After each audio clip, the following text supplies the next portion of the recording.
We've got quite a unique looking Cobra here. Apart from the snake eyes, what makes this stand out? The car was originally owned by a doctor in the 60s, Gil Weed, and he raced it in this livery in 64 and 65.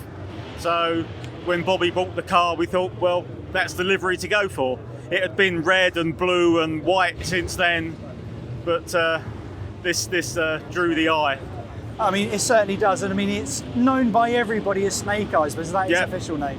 No, it just sort of grew out of Goodwood, really, and it seemed very apt. So the AC Cobras are more for the British and European market because the cars weren't sent out to Shelby to be completed, whereas if it's a Shelby car, it went to LA and was finished off in the factory by Shelby themselves.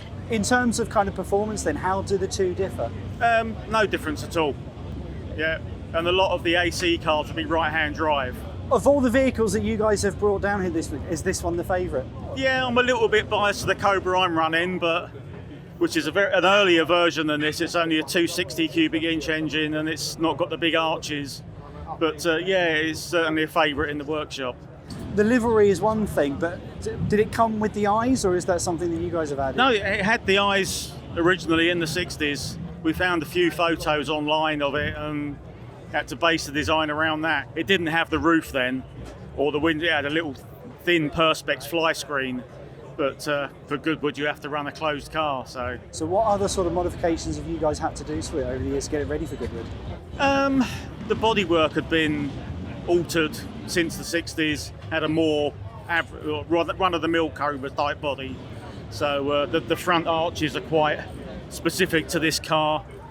But other than that, it was just a full bare metal rebuild. When we got it, it had quite a bit of filler on, as we found when we decided to strip the paint, and it just kept going and going and going. So it was nearly an inch thick in places. And we thought, well, now it's aluminium, we might as well leave it.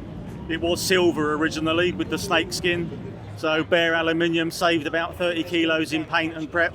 And is it a real passion project, a real labour of love to keep these vehicles in working order?